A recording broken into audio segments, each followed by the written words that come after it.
Voilà, donc ça c'est mal copié au niveau des horaires. Alors, comme je n'ai pas écouté la première moitié, je l'écouterai quand elle sera retransmise. Hein. Peut-être qu'il y aura des répétitions, mais des contradictions, jamais. Je sens très jeune, un peu des avancées. Je pense qu'il en aura déjà beaucoup parlé pour me centrer vraiment sur les problèmes, les difficultés, les contradictions, les tensions, voilà. Quand on est dans la patte, je dirais, d'une révolution. Vraiment, comment ça se passe. Alors, le premier point, donc, j'ai trois points. Le premier point, je voudrais expliquer quelque chose qui ressort de la question des acteurs. Le deuxième point, je verrai un certain nombre de choses qui revient sur les questions de pratique. Et le troisième point, sur les questions de divergence. Je ne peux pas voir que les communards étaient unis sur tous les points au niveau de certains aspects de l'école. Alors, au niveau des acteurs, je suis sur un point qui vient d'être évoqué. Le premier acteur, normalement, dans l'école, alors, je vais du côté des professeurs de lycée et encore d'université qui sont vraiment très loin de la commune. Hein. Je me rappelle qu'à l'époque, un professeur gagne 10 fois plus en moyenne qu'un instituteur. Hein. Donc, c'est pas socialement le même nombre. Hein. 4 000 francs, moins professeur, 4 000 francs et encore pour un instituteur. Multiplié par 10 pour l'unité de l'euro annuel. Hein. Voilà, donc je mets de côté ce secteur, on pourrait y venir après, des enseignements du secondaire et des universités. Mais on va s'attendre, justement, je vais parler de salaire quand même très bas, à ce que les instituteurs adhèrent plus ou moins à la commune. Or, en fait, on constate les choses, c'est que les instituteurs ne sont pas massivement engagés dans la commune. Les instituteurs de la commune publique, hein, dans les écoles publiques, laïques, parce que dans les écoles publiques, il y avait une partie des enseignants qui étaient des congrégations frères et sœurs, des congrégations que la commune a créées progressivement quand elle a laïcisé les écoles communales. Donc, il y avait quand même une partie de ces instituteurs dans les écoles publiques qui étaient des laïcs. Or, ces instituteurs, on le voit dans des déclarations. Alors, je vais vous citer une déclaration par Henri Brissac, le 1er avril 1871 dans la commune. Il dit les enseignants et les instituteurs, je cite, je vous ma citation, se sont toujours distingués par leur platitude. Ils ont encensé à l'envi tous les despotismes. Et là, pas vu que les instituteurs sont agents dans la commune. Non, pas du tout. J'avais retrouvé dans les archives, je me suis beaucoup travaillé dans les archives, des lettres de gens qui se plaignent, les instituteurs ne font pas ça, qu'ils ne font pas ci, qu'ils ne veulent pas ça. Et pourquoi alors il y a des questions matérielles que je verrai après, mais il y a une raison essentielle, c'est que, effectivement, ces instituteurs, ils ont fait une chose. Ils ont prêté serment à l'Empire. Pour être instituteur public, c'est un fonctionnaire, vous devez, sous le Second Empire, prêter serment à l'Empire. Vous devez accepter l'Empire. Louise Michel n'a jamais enseigné dans une école publique. Jamais. Parce que, elle ne voulait pas enseigner sous une croix, parce qu'il y avait une croix dans les écoles publiques. 2, elle ne voulait pas faire des cours d'éducation religieuse, et c'était une obligation depuis la loi Fallou d'avoir des cours d'éducation religieuse. 3, elle ne voulait pas des programmes qui soient déterminés par les commissions d'enseignants où le clergé était présent. 4, elle ne voulait pas surtout prêter serment à l'Empire. Donc les enseignants, entre guillemets, qui voulaient parler aux enfants, qu'est-ce qu'ils faisaient, ils faisaient des écoles privées. Des écoles privées. Ceux qu'on va retrouver un peu présents dans la commune, c'est ceux qui étaient dans les écoles privées.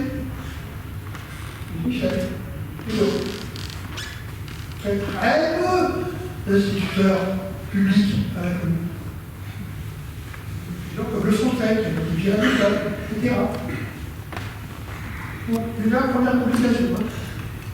C'est pas assez long. Au fond, on ne trouve pas tant de première école. Alors, vous avez Jean Albin qui écrit dans ses mémoires, hein, il écrit, voilà ce qu'il dit sur les instituteurs de l'école du 5e arrondissement, qui s'appelle présidé le comité de la Légion du 5e arrondissement. Grand personne politique que vous connaissez. Et voilà ce qu'il dit. Ces instituteurs sont craintifs et ne veulent pas se compromettre. Voilà. Parce qu'ils ne peuvent pas perdre de place. Si la commune perd, alors là, on s'en va, parce qu'évidemment, Versailles, on sait que tous ceux qui acceptent de continuer à servir la commune seront renvoyés. Donc, alors voilà, on ne sait pas trop. Bon, on voit dans les archives, on voit par exemple un truc qui a beaucoup agi pour l'école qui s'appelle Rama, Joël Rama, qui ensuite a été un second de Vaillant à la commission d'enseignement.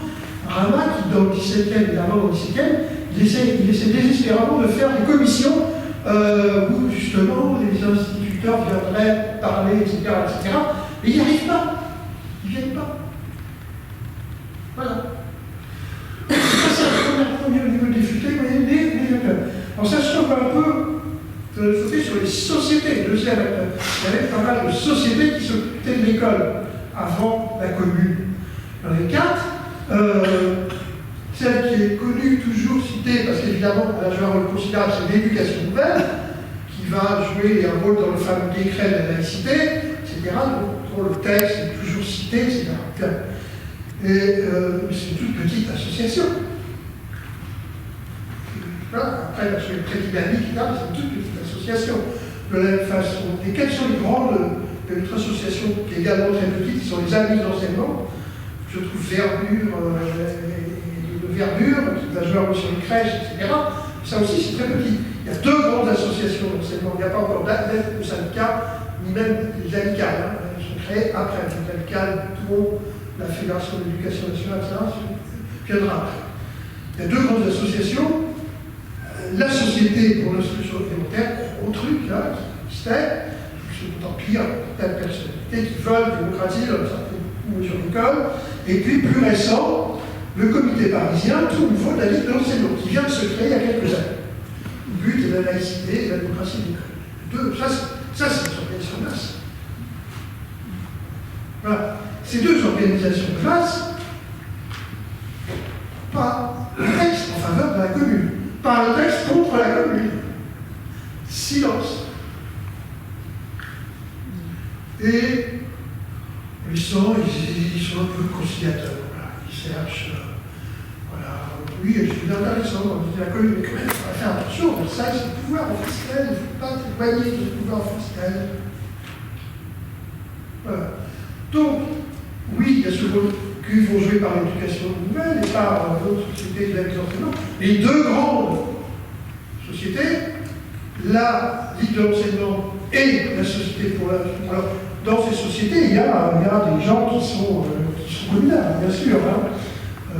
Xor Perrier, par exemple, fera, puisqu'il y a une commission féminine de l'enseignement, hein, qui existait, fera partie de cette commission féminine de l'enseignement. Elle était à la Ligue de l'enseignement. Mais voilà, ces sociétés n'ont pas joué un rôle, pas dans cette avant-garde qu'est l'éducation nouvelle.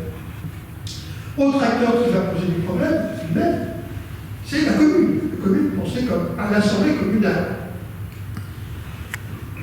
Bon, le premier point qu'on pourrait noter, c'est qu'après le décret célèbre du 2 avril, celui de la laïcité de l'enseignement, que je reviendrai un peu sur certains points, après ça, moi j'ai dépouillé tous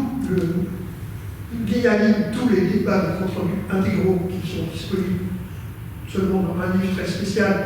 Ceux du Géo sont incomplets. Hein. Les débats retranscrits dans le journal officiel de la commune, c'est un quart des débats. Hein. On ne peut pas se fier au journal officiel pour avoir le compte rendu des débats de la commune. C'est une erreur historique grave.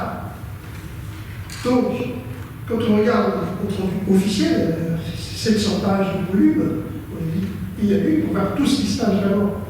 On se rend compte que la question de l'éducation, eux qui ont un décours, je pense qu'on a dit qu'une éducation, c'est la mère de tout, etc., Ils n'en parlent pas. Ils parlent de la guerre. Ils parlent de la guerre. Comment il y a tout le temps. Comment faire l'international, c'est la guerre. Là, l'éducation, ça peut pas être pour tout de suite. Voilà. Donc, on n'en parle pas, pratiquement pas. Sauf quand les questions qui viennent, c'est comment on va agir pour préciser les écoles. Ça, c'est politique directement. Voilà. Donc là, de temps en temps, oui, voilà, ça revient. Donc, voilà, il y a cette question que l'éducation, pour eux, dans leur tête, c'est prioritaire, c'est essentiel pour former les futurs citoyens, les futurs travailleurs, tout ce que vous voulez, ou travailleuses, ou citoyennes, mais dans l'immédiat, ça ne peut pas être dans l'urgence. L'urgence, c'est la guerre avec Versailles, manger, se loger, s'habiller, avoir du gaz, avoir du savon. Voilà, ça c'est l'urgence. Ah, c'est l'urgence. Oui, l'urgence. Voilà. L'éducation, oui, mais voilà. Donc, il n'y a pas beaucoup de débat sur ça dans la commune. Débat à côté. Mais dans l'Assemblée communale, très peu. Par contre, effectivement, il y a un changement, ça il faut quand même le signaler, mais on ne peut pas trop revenir, c'est avec l'arrivée de Vaillant à la direction de la commission d'enseignement. Parce qu'avant, la commission d'enseignement, avant Vaillant, elle est une goupille, et puis il y a quelques autres, mais enfin, elle fait peu de choses. Avec l'arrivée de Vaillant, là, effectivement, il va y avoir quelqu'un qui va impulser toute une série de choses qui ont dû vous aider. Donc là, il y a quand même une évolution, mais je dirais quand même que, frontalement, et on voit bien aussi, quand vous examinez même cette commission, elle agit. Il y a deux éléments qui sont très amusants, enfin amusants tout est relatif, mais quand vous examinez, parce que les budgets de la commune, on les a. Le budget, je les ai étudiés dans mon livre, assez précisément, le budget de l'enseignement, c'est ridicule. C'est ridicule. C'est rien par rapport au budget militaire. Rien. 10 000 francs contre les 500 000 francs donnés pour armer internationale, payer les gardes nationaux, payer les casernes internationaux, etc., etc. C'est ridicule.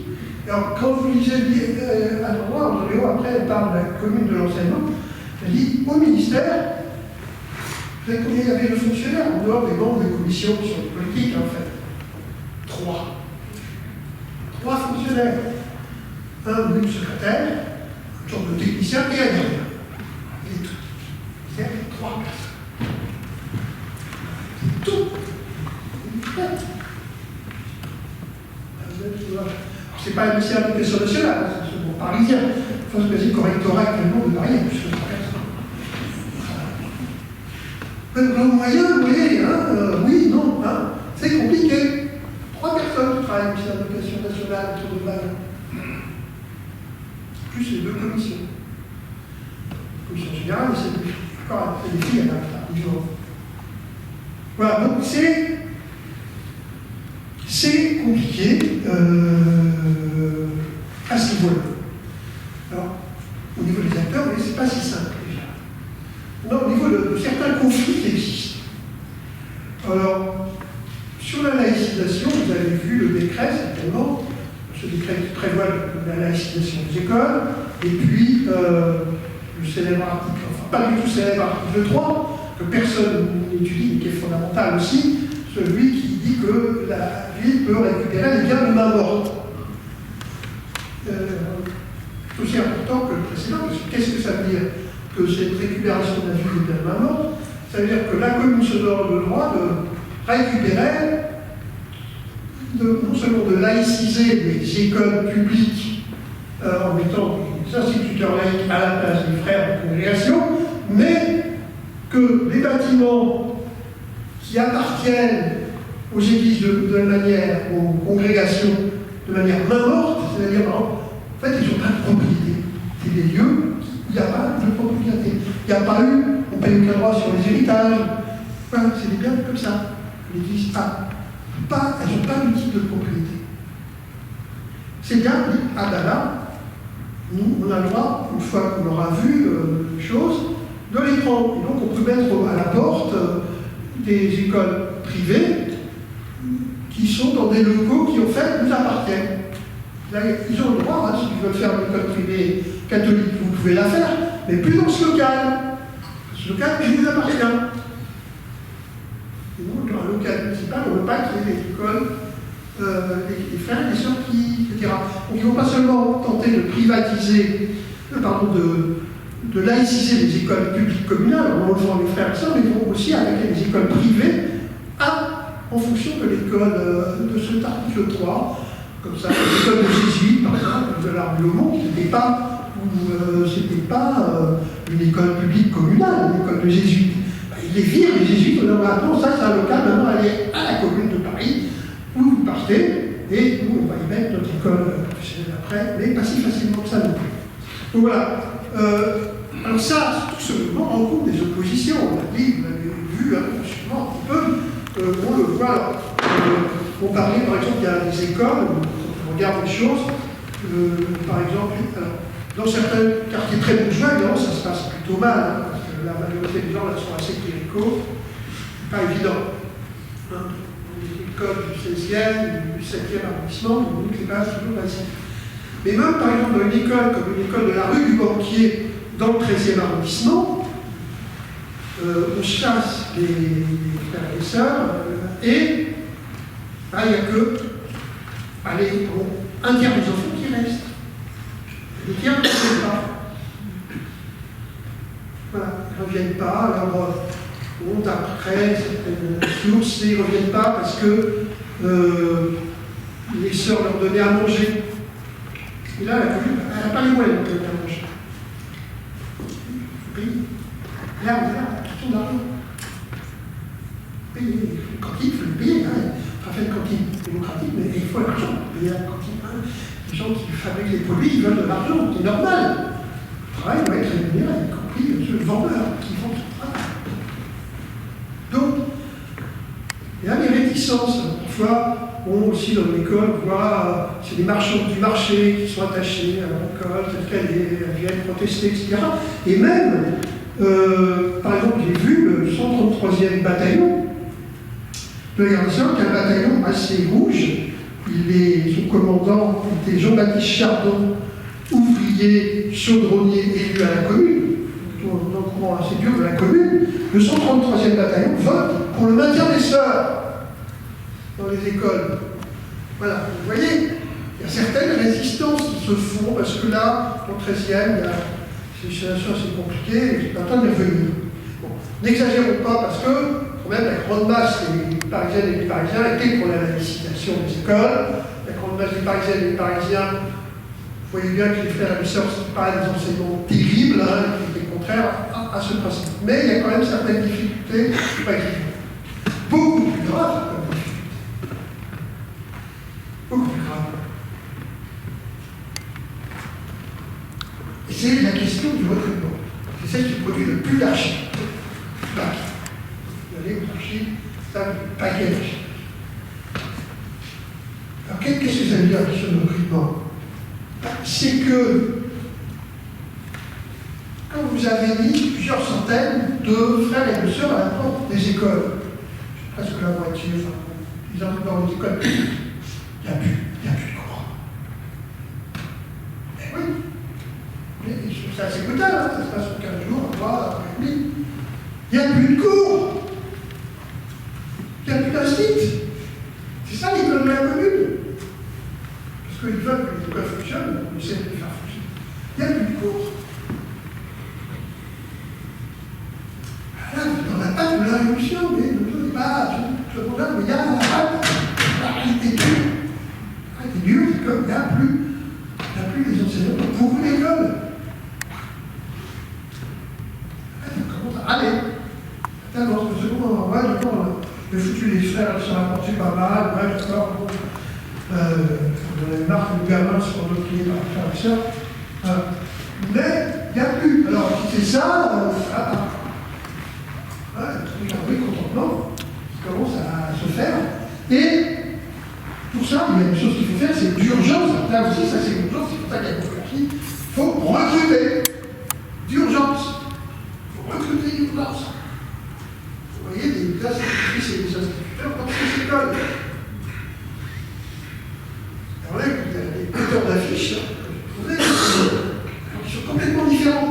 ça qui est frappant, on voit bien, c'est différent. Par exemple, il y a des endroits où venez, on a besoin d'urgence pour remplacer, etc. Venez vous présenter à la mairie, etc. Avec une certaine aptitude pour l'enseignement, etc. que vous pouvez avoir. On s'adresse à des associations, l'Union des femmes, des institutrices. Voilà, comme ça. Il y a une mairie, quand on le 12e, l'affiche, il n'y a aucune précision. Nous vous appelons à venir dans la mairie pour, etc. Puis, par contre, dans le 21, c'est le contraire. Je ne sais pas que tout à l'heure, le contraire, là, c'est marqué. Vous embaucher, mais nous exigeons une adhésion complète à la commune. C'est pas seulement politique. Hein. Là, dans le 20e, rouge, toutes les écoles pourront passer les écoles, mais vous devez, c'est un nouveau serment, quoi. Vous devez dire que vous adhérez à la commune, sinon vous ne mourrez pas. Vous avez la diversité des situations. Alors moi, j'ai trouvé dans les... Voilà, donc c'est compliqué tout ça, hein, d'arriver à cette laïcisation, mais qui nécessite de trouver des instituteurs, des institutrices, parce que les écoles, c'est un problème, les lycées, c'est différent. Mais là, ils vont recruter des gens. Moi, j'ai retrouvé plusieurs dizaines de dossiers, quand même, de recrutement dans les archives. Ils sont faits dans les archives. Alors, il faut rappeler quand même que depuis 1816, normalement, pour être institutrice ou institutrice, c'est venu 3 années après, 1819, depuis 1816, pour être enseignant dans une école publique, il faut avoir un brevet de capacité. Donc ça a été fait pour les écoles de garçons en 1816, en 1819, et même normalement pour les écoles privées, on a le décret d'obligation de brevet de capacité en 1831 pour les enseignants des congrégations. Pour les écoles publiques avec des frais d'investissement. Donc, normalement, il y a cette obligation, le brevet, de préparer dans les premières écoles normales, etc. Mais on ne peut pas développer ça, c'est un énorme champ qu'on n'a pas le temps d'évoquer. C'était plus ou moins respecté, plus ou moins respecté avant la commune, mais c'était quand même assez respecté. Moi, sur une dizaine de places que j'ai vues, on a un qui a le brevet. Deux qui sont bacheliers, pas une formation comme à l'école normale, enfin, ils ont. Ouais, et puis tous les autres. Au début, j'ai enseigné un peu, etc. Mais j'ai foi dans la commune, de faire. Donc, vous voyez, c'est très compliqué. Hein. Ce remplacement a été très difficile, très difficile. C'est loin de combler les effectifs que les centaines de frères et sœurs qui étaient partis ont laissé. Voilà, tout ça, le corps de la pâte. Autre exemple complexe, dans l'esprit de la commune, il y a un élément tout à fait qui anticipe la vie, avec la modernité de la commune, n'est pas discutable, c'est pas là la question de ce que je veux faire. Mais dans des grands principes de la commune, il y a aussi l'école obligatoire. Pas facile, hein, parce que l'école obligatoire, c'était pas, ça n'existe pas. Le gamin, il ne fait pas à l'école, mais on ne fait pas à l'époque. C'est comme ça, il n'y a pas d'obligation. Donc, beaucoup d'absences dans le quartier populaire, etc. Ça préoccupe la commune que c'est l'école obligatoire. Et comment faire l'école obligatoire? Comment la faire? On voit par exemple, je vais donner seulement l'exemple, dans le 14e arrondissement, il y a une première affiche. Ils me disent voilà, nous avons pas ici, nous avons les frères et les sœurs et là, nous avons embauché les instituts, ça. Bon, maintenant, venez avec vos enfants, nous vous conjurons de venir avec vos enfants. Après, il y a des choses un peu machistes, mais bon, pas statut, c'est pas notre objet. Voilà. C'est le premier tâche. Ça ne marche pas. Ça ne suffit pas. 2, c'est l'affiche, 15 jours après. Alors on veut dire que les subsides des conseils de famille. Vous savez que les conseils de famille, vous savez ce que c'est, vous ne savez pas, mais les conseils de famille, c'était dans le bataillon de la guerre nationale. Les conseils de famille élus, comme dans le cadre de la démocratie communale, qui étaient élus par les gardes. Dans chaque bataillon, il y avait un conseil de famille qui s'occupait de l'intendance, etc.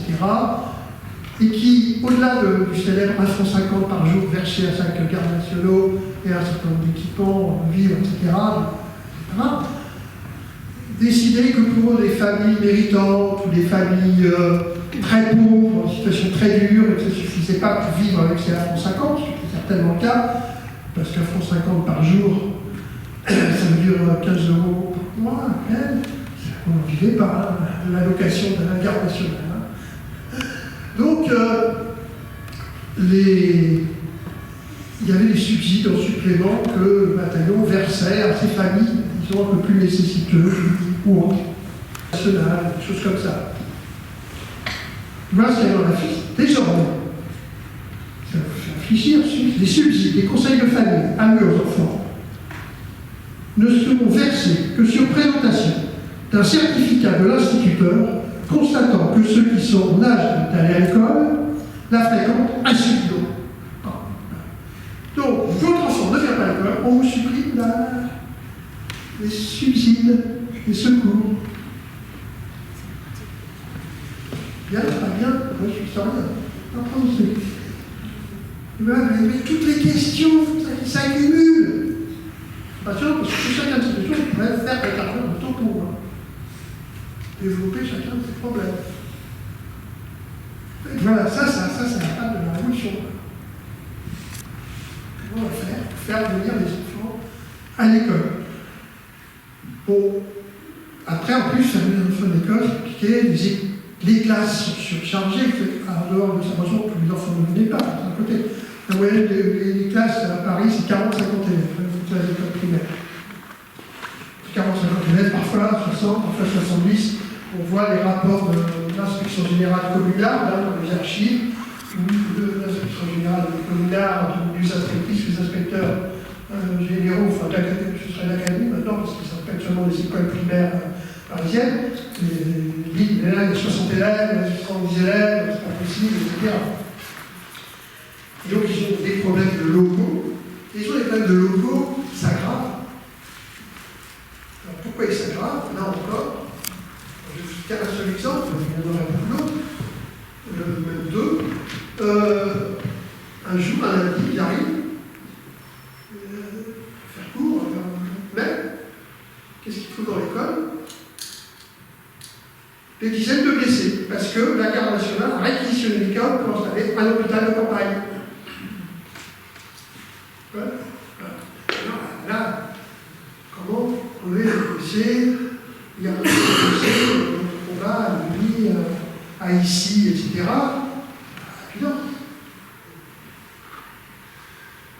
Et Vaillant a dû se battre beaucoup avec Francisco Salvador Allende pour que la garde nationale ne réquisitionne pas l'école des Jésuites à Lomont. Nous, on l'apprend, on a besoin.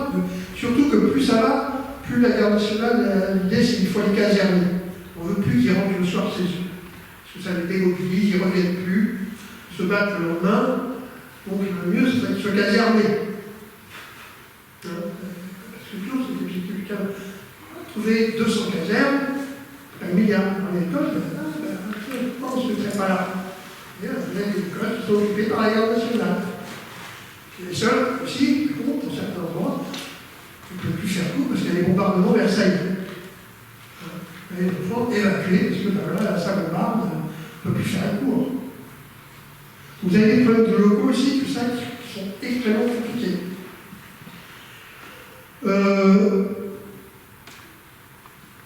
Oui, question, problème. Ah, oui, alors, on y reviendra à l'argent. Parce qu'effectivement, la commune veut, alors, le principe de la gratuité. Ça, au niveau des instituteurs, c'est déjà payé. Mais on voit, moi j'ai trouvé des commandes, commandes de crayons, de livres, de cahiers, de craie, d'ardoises. ardoise, on va donner gratuitement aux élèves. Qui est payable.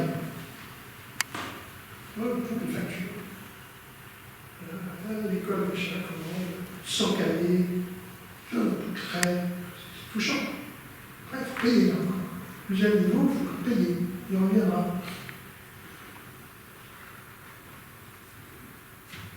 Bon. Un autre problème. Alors, je vais partir d'une assemblée qui se tient le 13 avril. Je pense que c'est dans un théâtre, hein, c'est souvent là que ça se passait. Des institutrices et instituteurs du 4e arrondissement. Alors là, une centaine d'institutrices et instituteurs le 13 avril. Et ces institutrices et ces instituteurs, ils sont convoqués par la mairie du 4e arrondissement. Et il y a je ne sais pas vraiment dire maire, parce que les communards ne veulent pas de maire. Hein. Vous savez, un maire, ça veut dire maître. Il n'y a pas de maire. Enfin, de fait, il fait fonction de maire. Clémence, qui est un des élus de la commune, proche de Varlin, en plus modéré, et qui est relieur. Et donc Clémence est là. Il y a tous les instituteurs. Ils ont convoqué, mais aussi ceux qui sont des congrégations religieuses, puisqu'il y avait un tiers, la moitié de ces instituteurs d'école publique.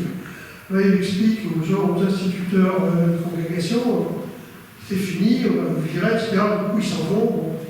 Bon, ils s'en vont. Puis là, on continue, puis là, tac. Alors, donc voilà, je vais vous expliquer ce que c'est que l'école nouvelle. Donc, on va faire ça, c'est une école démocratique, ce sera une école sociale, ce sera une école, ce sera l'instruction intégrale, quelque chose de basique qu'on vous a parlé avant. Quelque chose qui développe son discours, on va dire, le conservateur très détaillé de cette réunion, ou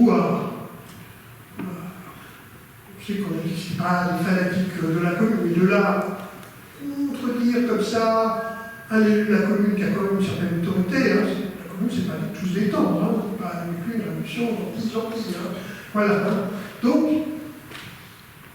les pouvoirs qui se développent, de plus en plus un peu aussi, de plus en plus de bruit, comme quand ça m'est arrivé, devant 800 personnes à Pierre-Mendès-France, on sent qu'il y a un petit pouvoir qui commence. Bon, c'est normal que vous avez 800 étudiants, c'est difficile de l'éviter. Bon. Eh bien, qu'est-ce qui se passe? Qu'est-ce qui crie? Qu'est-ce qui fait un cri comme ça? La base de toutes les classes. La base essentielle. Qu'est-ce qu'il crie? Il crie nos salaires, nos salaires. Ils ne sont pas payés. Ils ne sont pas payés. Donc déjà, ils commencent à être mal payés pour le siège, mais là, on voit ce salaire parfois par décade, parfois par mois. Ça c'est complexe, on n'a pas le temps de revenir, mais là, rien n'est tombé. Le 30 mars, la première année, ils n'ont rien touché. Ils n'ont pas d'économie, c'est dans la tâcherie, le pain, le ministère. La commune, là, il y a des putain, ils ne sont pas contents. Ah oui, il faut nous payer là. Bon. C'est bien beau, mais payez-nous. Encore une fois, la révolution, ça se heurte.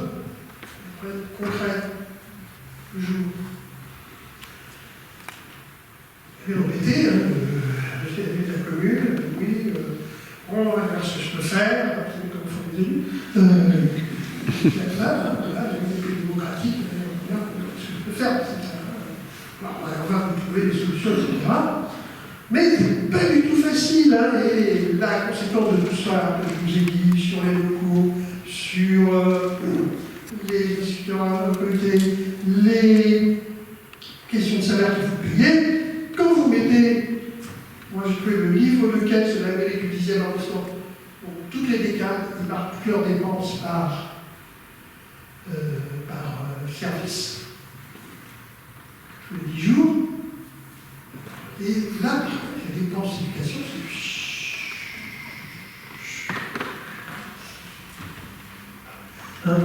dépense 5 fois plus à la fin, juste avant l'entrée des Versaillais, qu'à la mi-avril.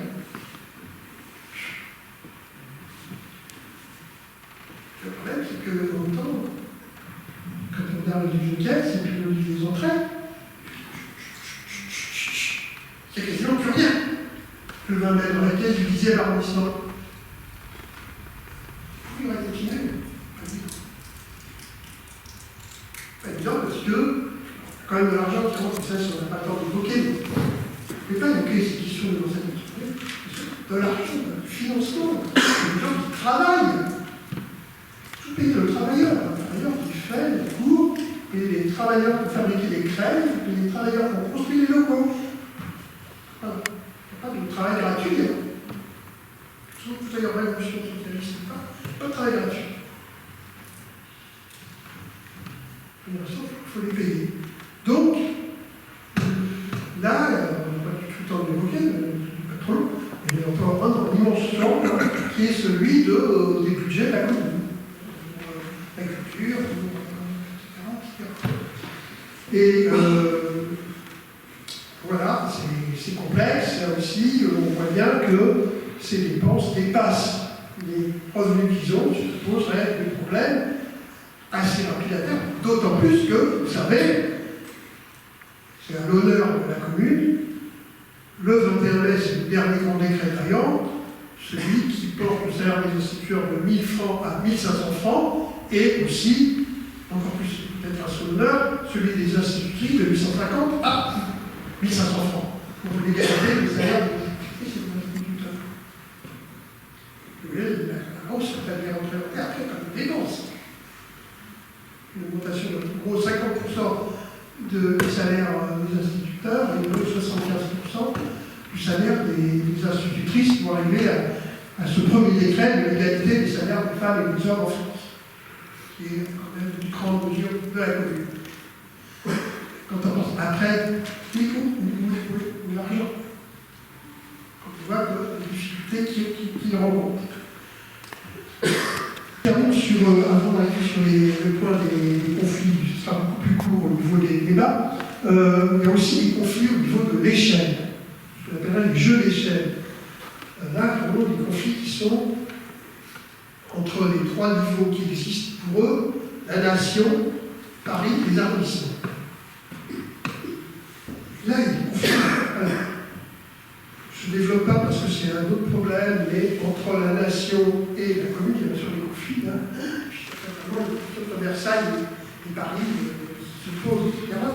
En dehors de ça, il y a un gros débat dans la commune sur qui doit s'occuper de l'école, qui doit diriger l'école. La commune ou l'État. Dans leur grand programme qui est très fédéraliste, la déclaration de la commune au peuple français d'avril, c'est un document passionnant dont les historiens se sont trop longtemps moqués, on va faire ça, c'est absolument passionnant. Ils disent l'école, ça fait partie des champs qui reviennent aux communes. Comme d'ailleurs la sûreté. Pour eux, il ne faut surtout pas y avoir de police nationale. Enfin, le pire, la police nationale, non, ils ne veulent que les polices municipales pour les communards.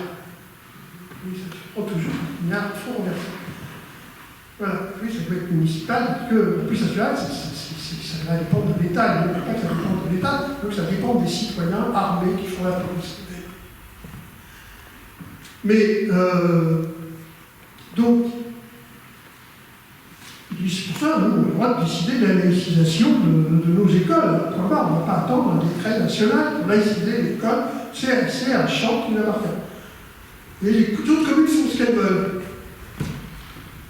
Là, par exemple, certains disent bah non, les autres communes, si on les laisse faire, si chaque commune fait, dans les communes où la réaction cléricale domine, en Vendée, je ne sais pas où ailleurs, voilà, les écoles publiques, elles sont toujours, on reproduira toujours le système.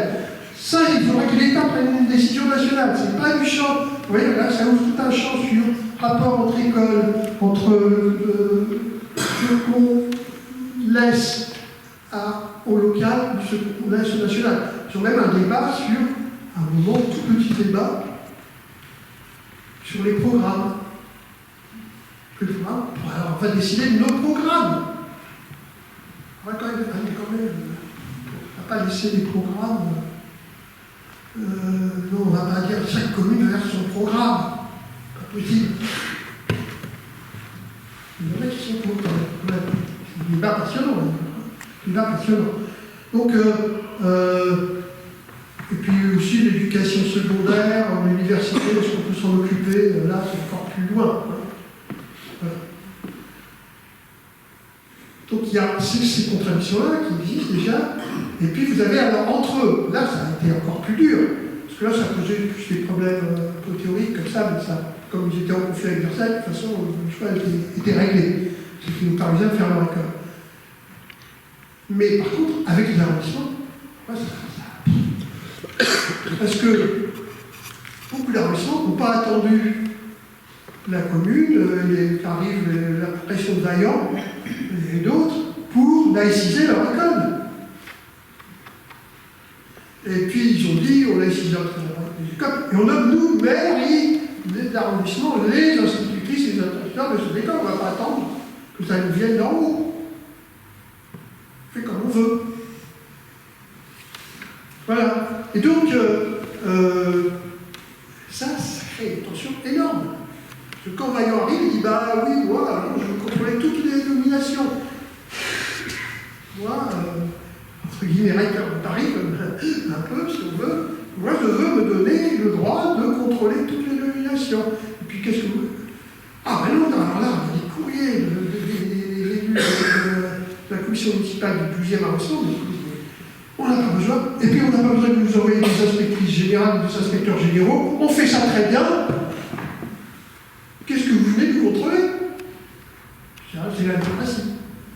On dit, ah non, c'est pas possible, il faut tout faire. Ouais, ils mettent à la porte, hein, des fois, les gens qui viennent du ministère de l'Éducation, non, on ne veut pas. Et puis quand Vaillant dit, j'ai tout à fait une lettre que j'avais retrouvée, écrite, quand Vaillant envoie une circulaire en mai à un moment en disant il faut accélérer la laïcisation, donnez-moi un point de votre bilan, ça ne va pas assez vite. Il y a la réponse du gars du 14e, des gars parce que c'est plutôt hommes, c'est comme ça. Ils ne sont pas contents. Ils disent quoi, vous n'avez pas traité comme ça? Alors on l'a déjà fait bien avant que vous nous l'adressiez. C'est comme quelqu'un qui soit un ordre de quelqu'un, alors qu'il a déjà fait. Très agréable, vous avez peut-être vécu ça, mais quand quelqu'un vous faites ça, là, mais on l'a déjà fait, vous n'avez pas ça du tout. Hein, et vous dites, non, on l'a déjà fait, puis quoi vous mêlez, c'est un peu ça. Vous voyez, il y a des niveaux d'échelle qui décident. C'est pas du tout ça non plus, hein. Beaucoup de conflits comme ça.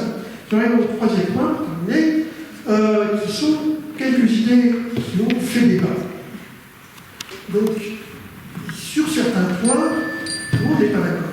Donc, bien l'idée, l'instruction intégrale, l'école nouvelle, tous ces points extrêmement modernes et innovants qui sont développés par la commune, je pense que vous les avez vus, mais il y a sur un certain nombre de points des relatifs désaccords. Un des points qui pose le plus de problèmes, c'est celui de la morale enseignée aux enfants. Là, tout le monde n'est pas d'accord. Qu'est-ce qu'on va leur apprendre? Tout le monde est d'accord, il faut les enlever de l'influence perverse et nocive des curés, des sœurs et frères qui nous bourrent leur tête de la charité, de la croyance en Dieu, de tout ça. On va avoir une liberté de conscience. Le principe de la liberté de conscience. Mais, bon, en même temps que ça, là, ils sont attachés à une morale. Une morale, j'en ai fait la première partie de mon livre, que je vous recommande de lire, mais malheureusement, il est un peu gros, personne ne lit, mais oui, c'est la vie. Je vous recommande quand même de lire. Ils sont complètement. Mais alors ça c'est massif, ils sont pour la loi. On s'est dit dans l'international, pas de droit sans devoir, pas de devoir sans droit, droit et devoir. Devoir, c'est aussi important pour eux que droit. Devoir, les devoirs, c'est de la morale, il doit quelque chose. Donc, il s'agit de former les citoyens, de leur assigner une morale. Alors, il y en a un qui essaie de s'en sortir, et je vois un texte, il y en a un qui dit, alors, ce qu'il faut, c'est une instruction morale et libre. Mais bon, il y en a qui sont plus clairs. Hein. Faire morale, par exemple, comme dans son journal, hein, il y a le titre, l'école, catéchisme républicain. Voilà. Plusieurs catéchisme républicain. Le Père Duchesne, par exemple, 29 mars, le journal, ce qui reflète, c'est pas une question de toute la population, tous les communards, mais ça reflète certainement le courant. On serait trop élevé les jeunes sans culotte, parce qu'il est dans le langage marat, etc.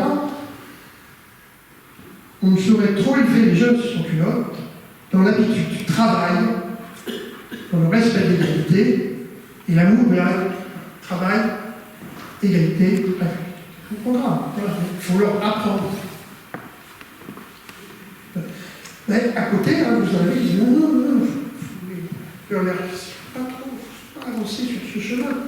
Il faut la liberté, laisser aux enfants la liberté de conscience. Si vous dites endoctriner, ben voilà, c'est pas ça. L'école républicaine, c'est pas une école pour endoctriner. L'école communale. Bon, là, il y a beaucoup de débats hein, qui éclatent, qui font que ça soit complexe encore. J'ai évidemment pas pu choisir. Autre exemple assez compliqué, il n'y a pas d'accord absolu. Tout le monde est d'accord évidemment pour dire qu'il faut une école qui associe l'instruction générale, la culture générale et quelque chose autour du savoir professionnel. Ça va. Alors, ça aboutit à des concepts et des fonctions qui sont complexes. L'école atelier. Oui, non. Vous savez, ça va parfois assez loin dans ce style. Dans le Vengeur, journal communal assez muraille. Voici ce qu'il faut. C'est que dès son plus jeune âge, l'enfant passe alternativement de l'école à l'atelier, l'école où il développera son esprit, et l'atelier où il est dans sa vie.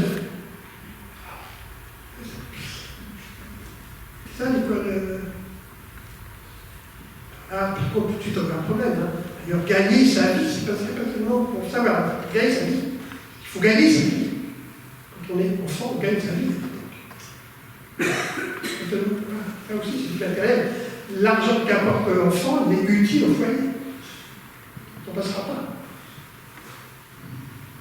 Voilà. Donc,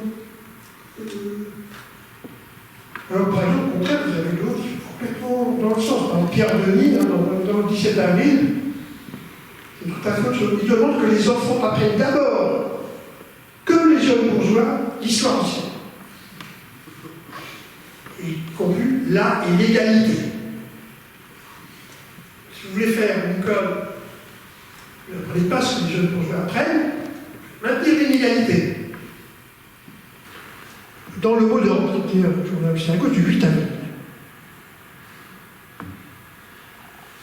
Il y a un grand article, hein, et puis voilà ce qu'ils écrivent. Il faut rendre au peuple une virilité dont l'a dépouillé une longue habitude du despotisme. La virilité. Vous constatez, vous traitez tout à coup tout un grand champ. Alors, je saute, là on aborde un peu l'héritage, le 15 août 1874, à Genève. Il y a des réfugiés, communards en exil, qui ont été obligés de fuir, qui sont à Genève. Ils ouvrent une école pour leurs enfants. Que voilà, qu'ils puissent, leurs enfants, quand même une certaine éducation à leur programme. On sait qu'il y a à enseigner la géographie. Et il y a le programme qui dit il faut soustraire d'une façon absolue les enfants à toute croyance religieuse. Il faut les élever avec le sens de la justice de l'égalité sociale, d'un développement. Conclusion, en un mot, leur donner une éducation virile. Ouais. Voilà, le communard, en 1874, en exil, avec la révolution, ils ont pu fuir avec leur famille, font une truc, la conclusion, c'est qu'on leur donner une éducation virile, fille aussi.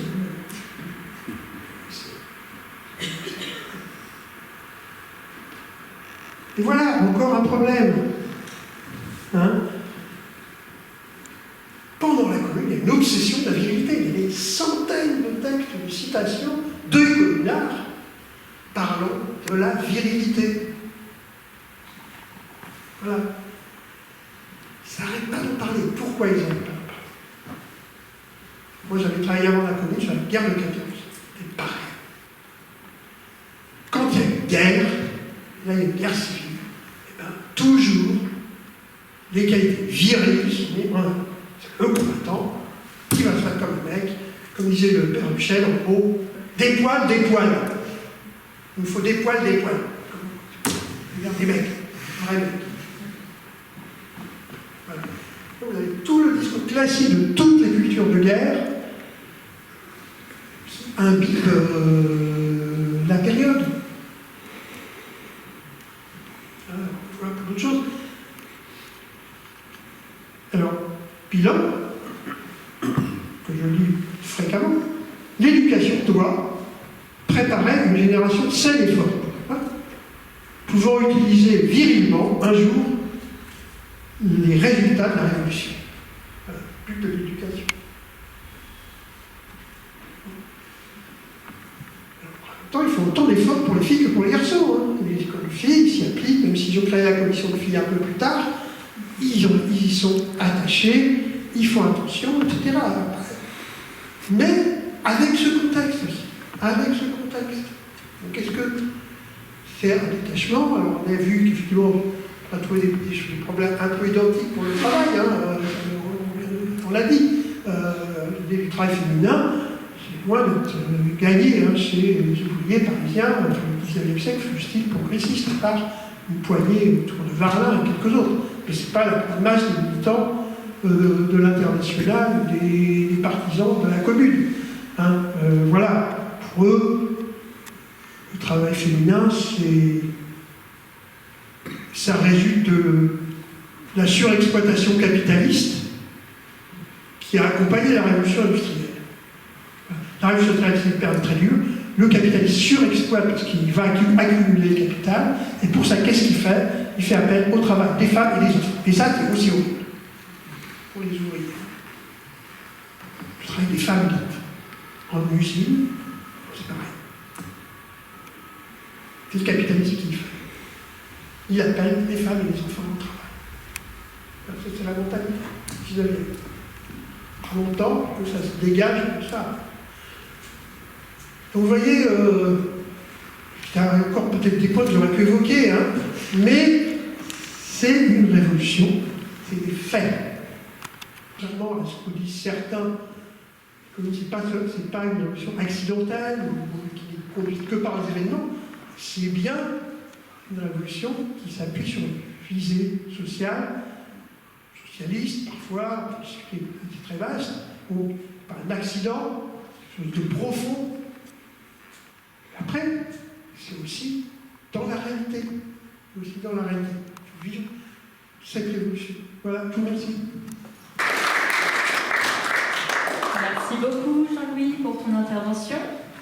Alors, merci à toutes et à tous d'être venus ce soir à cette 8e soirée d'histoire. Merci à Jean-François Duperron. Merci à Jean-Louis Robert. Voilà.